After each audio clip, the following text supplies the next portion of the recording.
Salve camaradinhas, bem-vindo ao canal. Para quem não me conhece, meu nome é Daimar, sou militante comunista, atualmente organizado no PCBR aqui no litoral sul da Bahia, sou formado em comunicação e esse é um pequeno projeto que eu queria tirar do papel já há bastante tempo e que eu finalmente estou tendo a oportunidade, que é envolvendo o nosso projeto de formação política aqui na região. Nós estamos fazendo a leitura de vários textos básicos, fazendo a formação de novos camaradas que têm surgido e se organizado com a gente. E esse vídeo que você está vendo agora é parte desse processo de formação coletiva. No vídeo de hoje a gente vai fazer uma pequena leitura, um material de acompanhamento para você que queira assistir ou escutar como podcast, do primeiro capítulo do Manifesto Comunista.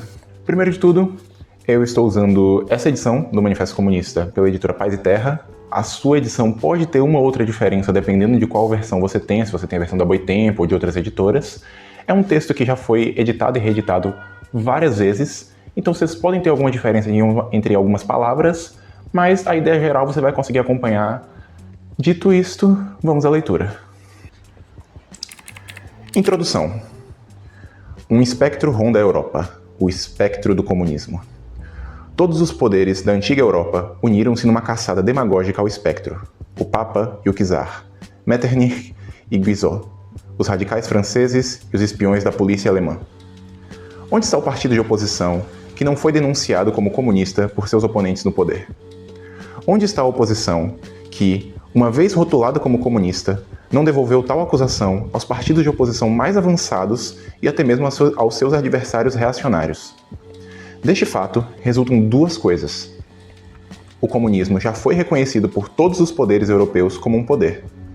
Já é hora dos comunistas publicarem abertamente suas opiniões, suas metas, suas tendências para o mundo inteiro e enfrentar a lenda do espectro do comunismo com um manifesto do próprio partido. Com este fim, comunistas de várias nacionalidades fizeram uma assembleia em Londres e esboçaram o seguinte manifesto, para ser publicado em inglês, francês, alemão, italiano, flamengo e dinamarquês. Capítulo 1. Burgueses e proletários. A história de todas as sociedades que já existiram é a história da luta de classes. Homem livre e escravo, patrício e plebeu, senhor e servo, mestre de corporação e assalariado. Resumindo, opressor e oprimido estiveram em constante oposição um ao outro. Mantiveram sem interrupção uma luta por vezes aberta, uma luta que todas as vezes terminou com uma transformação revolucionária ou com a ruína das classes em disputa. Nos primeiros tempos da história, por quase toda parte, encontramos uma disposição complexa da sociedade em várias classes, uma variada gradação de níveis sociais. Na Roma Antiga, temos patrícios, cavaleiros, plebeus e escravos. Na Idade Média, senhores feudais, vassalos, chefes de corporação, assalariados, aprendizes e servos. Em quase todas essas classes, mais uma vez, gradações secundárias. A sociedade moderna burguesa, que brotou das ruínas da sociedade feudal, não aboliu os antagonismos de classe. Estabeleceu novas classes, novas condições de opressão, novas formas de luta no lugar das antigas. Nossa época, a época da burguesia, distingue-se, contudo, por ter simplificado os antagonismos de classe. A sociedade divide-se cada vez mais em dois grandes campos, inimigos, em duas classes que se opõem frontalmente, burguesia e proletariado. Dos servos da Idade Média, surgiram os burgueses privilegiados das primeiras cidades. A partir dessas primeiras cidades burguesas, desenvolveram-se os primeiros elementos da burguesia. O descobrimento da América e a circunnavegação da África prepararam o terreno para a recém-surgida burguesia.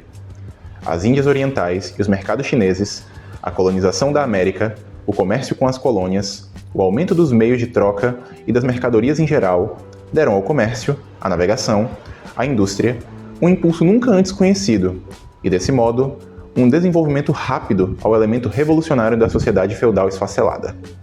O sistema feudal de indústria, sob o qual a produção industrial era monopolizada por corporações fechadas, já não bastava mais para a demanda em crescimento dos novos mercados. O sistema de manufatura veio ocupar esse posto. Os mestres de corporação foram afastados pela classe média manufatureira. A divisão de trabalho entre os vários grupos corporativos desapareceu com a divisão de trabalho em cada oficina. Nesse meio tempo, os mercados continuaram sempre a crescer, a demanda sempre a aumentar. A manufatura já não era suficiente. Em consequência disso, o vapor e as máquinas revolucionaram a produção industrial. O lugar da manufatura foi tomado pela gigantesca indústria moderna. O lugar da classe média industrial pelos milionários da indústria, líderes de todo o exército industrial, os burgueses modernos. A indústria moderna estabeleceu o mercado mundial, para o qual a descoberta da América abrira caminho. Este mercado desenvolveu enormemente o comércio, a navegação, a comunicação por terra. Este crescimento afetou novamente a extensão da indústria e, na mesma medida em que a indústria, o comércio, a navegação e as estradas de ferro se estendiam, a burguesia se desenvolvia, aumentava o seu capital e deixava para trás todas as classes provenientes da Idade Média. Vemos, portanto, como a burguesia moderna é, ela mesma, produto de um longo curso de desenvolvimentos, de uma série de revoluções nos modos de produção e de troca. Cada passo no desenvolvimento da burguesia foi acompanhado por um avanço político correspondente. Uma classe oprimida sob a autoridade da nobreza feudal, uma associação autogovernada na comuna medieval. Aqui, uma república urbana independente, como na Itália e na Alemanha. Ali, o, entre aspas, terceiro estado da monarquia, sujeito a impostos, como na França.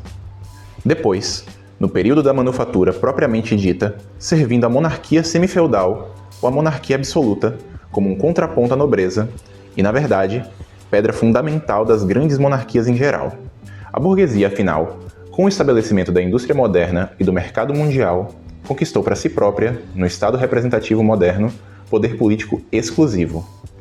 O poder executivo do Estado moderno não passa de um comitê para gerenciar os negócios comuns de toda a burguesia. A burguesia, historicamente, cumpriu um papel extremamente revolucionário. Sempre onde chegou ao poder, a burguesia destruiu todas as relações feudais, patriarcais e idílicas. Impiedosamente, rompeu os laços feudais heterogêneos que ligavam o homem aos seus, entre aspas, superiores naturais e não deixou restar vínculo algum entre um homem e outro, além do interesse pessoal estéril, além do, entre aspas, pagamento em dinheiro, desprovido de qualquer sentimento. Afogou os êxtases mais celestiais do fervor religioso, do entusiasmo cavalheiresco, do sentimentalismo filisteu, nas águas geladas do calculismo egoísta. Converteu o mérito pessoal em valor de troca.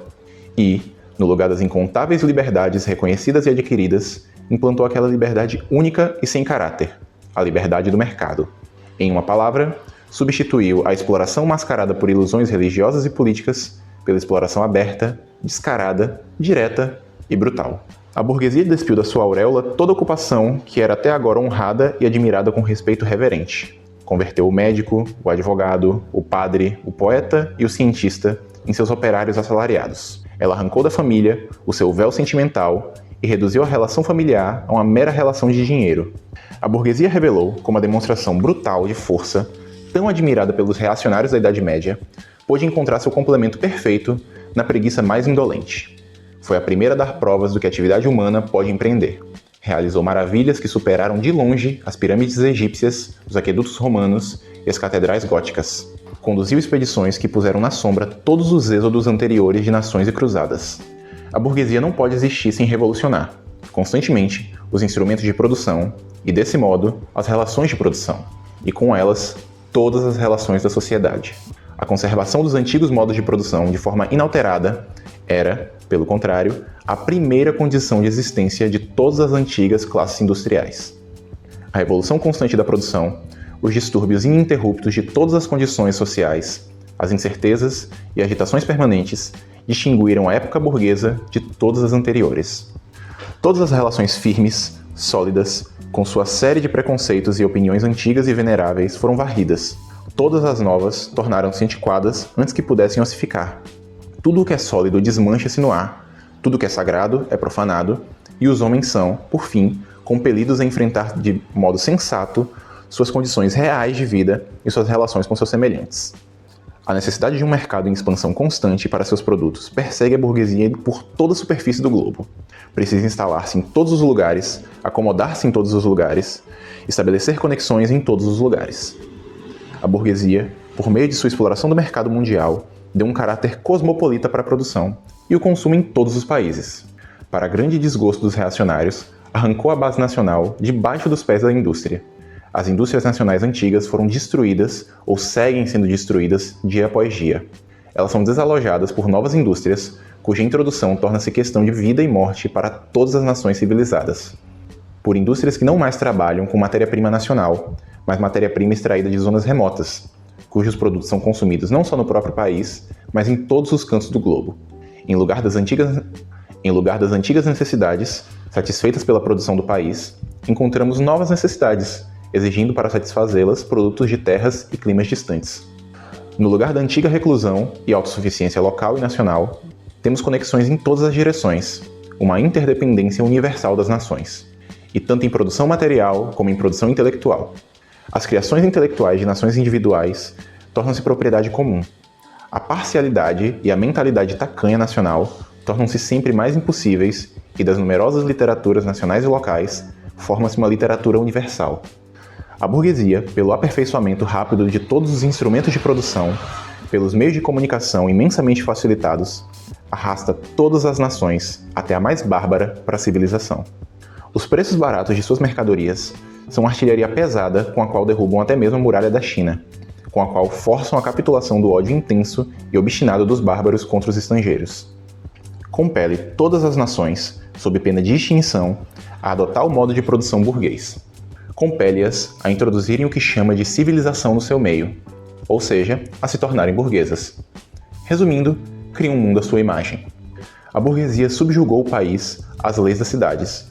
Criou cidades enormes, aumentou em grande escala a população urbana, se comparada à rural, e assim resgatou uma considerável parte da população da idiotia da vida rural. Do mesmo modo como tornou o país dependente das cidades, tornou países bárbaros e semibárbaros dependentes dos países civilizados, nações de camponeses dependentes de nações burguesas, o Oriente dependente do Ocidente. A burguesia coloca obstáculos cada vez maiores à dispersão da população, dos meios de produção e da propriedade. Aglomerou populações, centralizou meios de produção e concentrou a propriedade em algumas poucas mãos. A consequência necessária disto foi a centralização política. Províncias independentes, províncias com interesses, leis, governos e sistemas de impostos separados foram aglomeradas em um bloco, em uma nação com um governo, um código de leis, um interesse nacional de classe, uma fronteira e uma tarifa alfandegária. A burguesia, durante o seu domínio de quase 100 anos, criou forças produtivas mais maciças e colossais do que todas as gerações precedentes juntas. Sujeição das forças da natureza pelo homem, maquinarias, aplicação da química na indústria e na agricultura, navegação a vapor, estradas de ferro, telégrafos, remoção do cultivo de continentes inteiros, canalização de rios, populações inteiras conjuradas fora de suas áreas. Que século anterior teve, mesmo que fosse um pressentimento de que tais forças produtivas ficariam inativas no colo do trabalho social? Vimos, portanto, que os meios de produção e de troca, nos quais a burguesia erigiu-se, foram gerados na sociedade feudal. Em um certo estágio do desenvolvimento desses meios de produção e de troca, as condições sob as quais a sociedade feudal produziu e trocou, a organização feudal de agricultura e indústria manufatureira, em resumo, as relações de propriedade feudais, tornaram-se não mais compatíveis com as forças produtivas já desenvolvidas. Tornaram-se grilhões. Tinham de ser estilhaçados. Foram estilhaçados. No seu lugar, entrou a concorrência livre, acompanhada por uma constituição social e política adaptada a ela e sob o controle econômico e político da classe burguesa. Um movimento similar está acontecendo diante de nossos olhos. A sociedade burguesa moderna, com suas relações de produção, de troca e de propriedade, é como um bruxo que já não controla os poderes de outro mundo, por ele conjurado, com seus feitiços. Para muitos, a década passada da história, da indústria e do comércio, é somente a história da revolta das forças produtivas modernas contra as condições modernas de produção, contra as relações de propriedade que são a condição para a existência da burguesia e de seu domínio. Basta mencionar a crise comercial, que com sua periodicidade põe à prova cada vez mais ameaçadoramente a existência de toda a sociedade burguesa. Nas crises comerciais, grande parte, não só dos produtos existentes, mas também das forças produtivas criadas anteriormente, é periodicamente destruída. Nessas crises, surge uma epidemia, que em todas as épocas antigas teria parecido absurda: a epidemia da superprodução. A sociedade se vê, subitamente, de volta a um estado de barbarismo momentâneo. Seria como se uma escassez, uma guerra universal devastadora houvesse cortado o fornecimento de todos os meios de subsistência. A indústria e o comércio parecem ter sido destruídos. E por quê? Porque a civilização em demasia, meios de subsistência em demasia, indústrias em demasia, comércio em demasia. As forças produtivas à disposição da sociedade não mais tendem a fomentar o desenvolvimento das condições da propriedade burguesa. Pelo contrário, tornaram-se poderosas demais para essas condições que as restringem.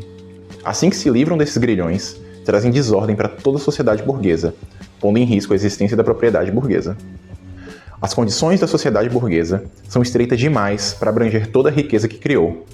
E como faz a burguesia para vencer essas crises? Por um lado, reforça a destruição de massa. Por um lado, reforça a destruição da massa de forças produtivas. Por outro lado, tenta conquistar novos mercados e busca uma exploração mais completa dos antigos, ou seja, pavimentando o caminho para crises mais extensas e mais destrutivas e diminuindo os meios pelos quais previnem-se crises. As armas, com as quais a burguesia abateu o feudalismo, voltaram-se contra a própria burguesia. Mas ela não só forjou as armas que trazem a morte para si mesma, como também criou os homens que vão empunhar essas armas, a classe trabalhadora moderna, o proletariado. Na mesma medida em que a burguesia, isto é, o capital, se desenvolve, também o proletariado se desenvolve. A classe trabalhadora moderna desenvolve-se, uma classe de trabalhadores que vive somente enquanto encontra trabalho e que só encontra trabalho enquanto seu labor aumenta o capital. Estes trabalhadores, que precisam vender a si próprios, aos poucos, são uma mercadoria como qualquer outro artigo de comércio, e são, por consequência, expostos a todas as vicissitudes da competição, a todas as flutuações do mercado. Em virtude do uso extensivo de maquinarias e da divisão do trabalho, o trabalho dos proletários perdeu todo o seu caráter individual e, em consequência, todo o estímulo para o trabalhador. Ele se torna um apêndice da máquina, e dele só é exigida a habilidade mais simples, mais monótona e mais facilmente adquirida. Por isso, o custo de produção de um trabalhador é restrito, quase completamente, aos meios de subsistência que ele requer para sua manutenção e para a propagação de sua raça. Mas o preço de uma mercadoria, e portanto também do trabalho, é igual ao seu custo de produção. Em proporção, conforme a repulsa do trabalho aumenta, o salário diminui. E ainda, na proporção em que o uso da maquinaria e da divisão do trabalho aumentam, o peso da labuta aumenta, seja pela prolongação das horas de trabalho, seja pelo aumento do trabalho exigido durante um lapso de tempo determinado, ou pelo aumento da velocidade da maquinaria, etc.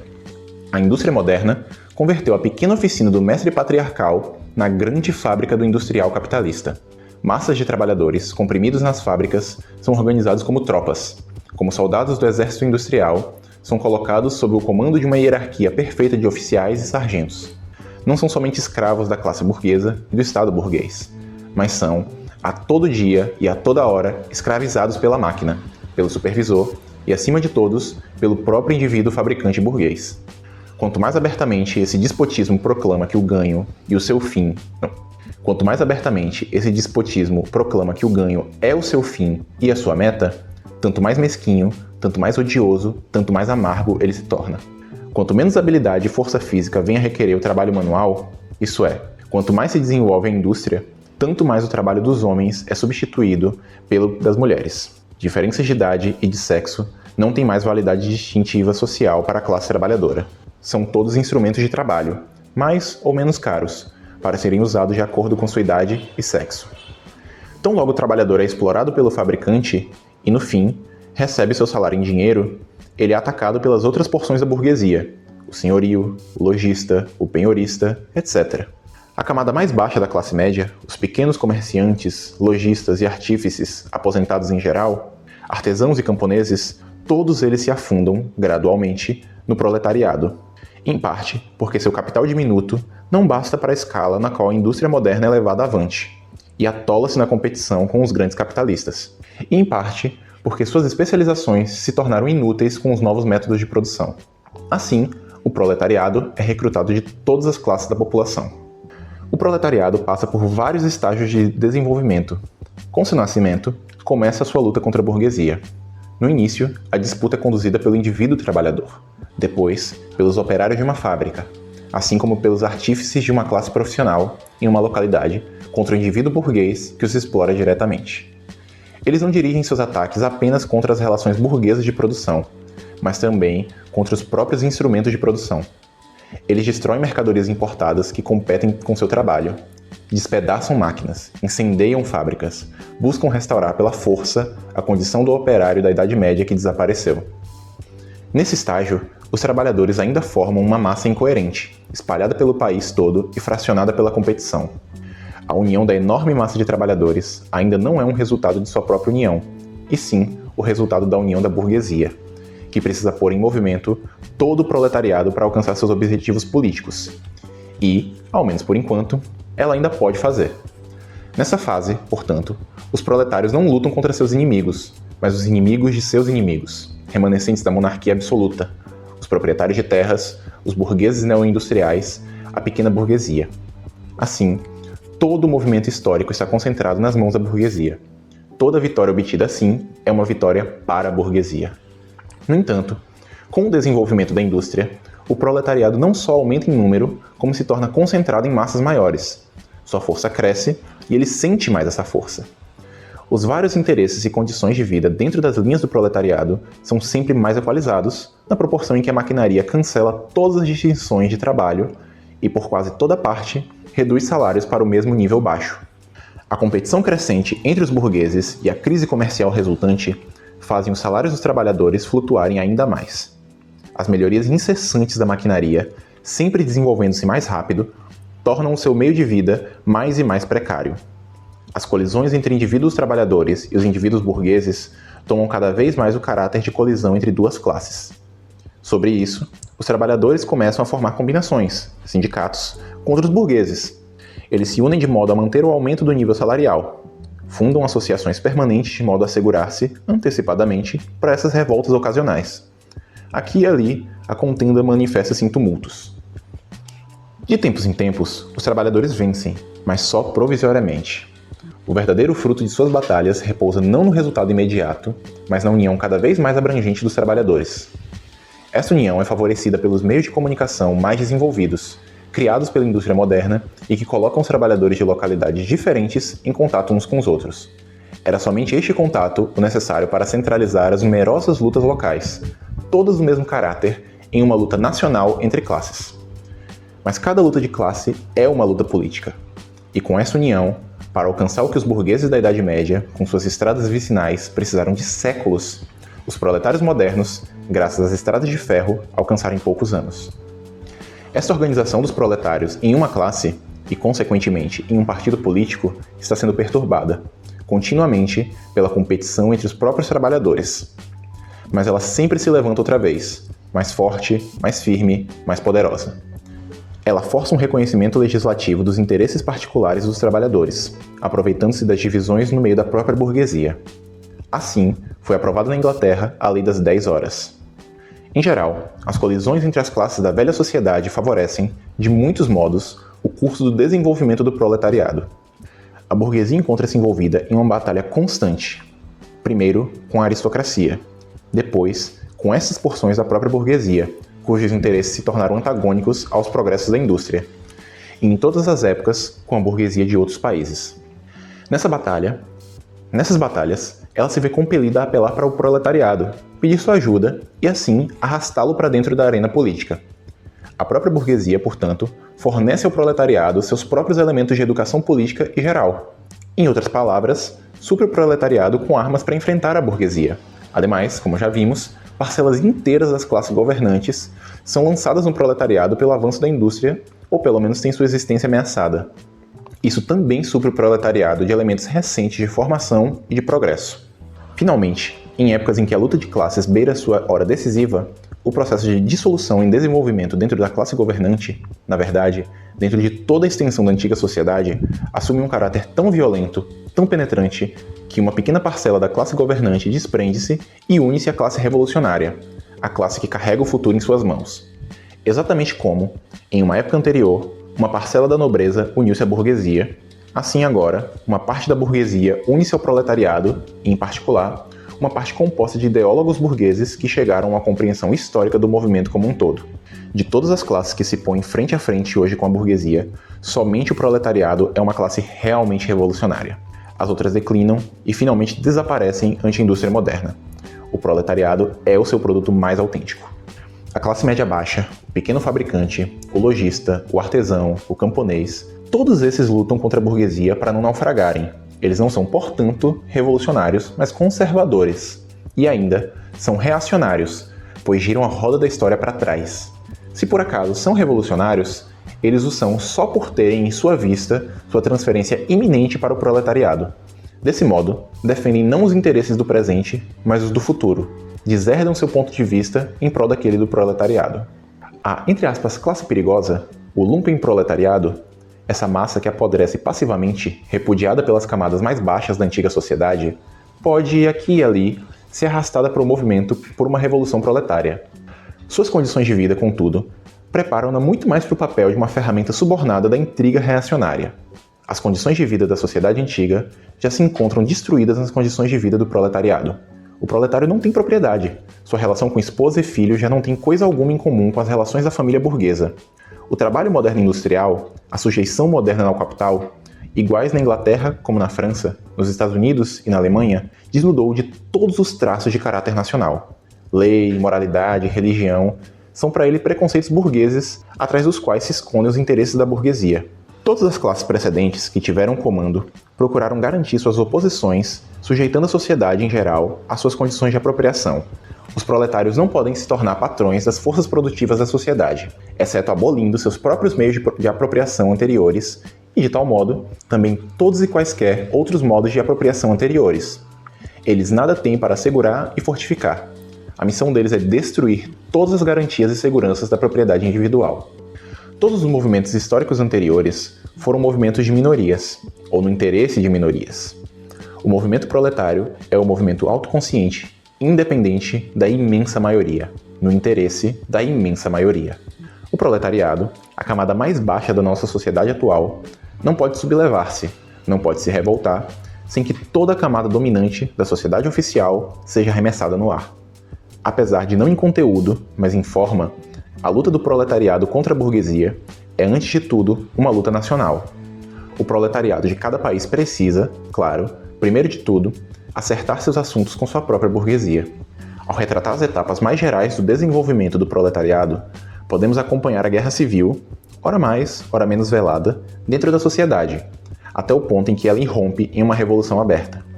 Até agora, toda a forma de sociedade foi baseada, como já vimos, no antagonismo das classes opressoras e oprimidas. Mas para oprimir uma classe, certas condições devem ser asseguradas sob as quais ela poderá, ao menos, continuar sua existência submissa. Os servos, no período da servidão, elevaram-se à qualidade de membros da comuna, assim como os pequenos burgueses, sob o jugo do absolutismo feudal, transformaram-se em burguesia. O trabalhador moderno, pelo contrário, em vez de crescer com o progresso da indústria, enterrou-se sempre mais fundo, abaixo das condições de existência de sua própria classe. Tornou-se pobre e a pobreza cresce mais rápido do que a população e a riqueza. Aqui, torna-se evidente que a burguesia é inapta para ser a classe dominante da sociedade e para impor as suas condições de existência à sociedade como uma lei primordial. É inapta para governar porque é incompetente para assegurar uma existência para os seus escravos dentro da escravatura, porque não consegue evitar de deixá-los afundar em tal estado, pois ela tende a alimentá-los em vez de ser alimentada por eles. A sociedade não pode mais viver sob essa burguesia. Em outras palavras, a sua existência não é mais compatível com a sociedade. A condição essencial para a existência e para o poder da classe burguesa é a formação e o crescimento de capital. A condição para o capital é o trabalho assalariado. O trabalho assalariado fundamenta-se exclusivamente na competição entre os trabalhadores. O avanço da indústria, cujo promotor involuntário é a burguesia, substitui o isolamento dos trabalhadores em virtude da competição pela combinação revolucionária devido à associação. O desenvolvimento da indústria moderna, portanto, tira de debaixo dos pés a própria fundação sobre a qual a burguesia produz e apropria-se de produtos. O que a burguesia, portanto, produz, acima de tudo, são seus próprios coveiros. A sua queda e a vitória do proletariado são igualmente inevitáveis. Basicamente, por hoje é isso. Esse é o primeiro capítulo do Manifesto Comunista. Fica a recomendação de acompanhar o canal para os próximos vídeos, se inscreva. A gente vai ter a parte 2, vai ter a leitura de outros livros, de outras partes do livro, de outros materiais de Marx, outros textos do marxismo que são importantes. Eu agradeço muito para quem ficou até aqui, para quem acompanhou até o final. Deixa nos comentários a sua opinião, a sua análise sobre o livro. E eu agradeço muito a quem ficou até aqui e até a próxima.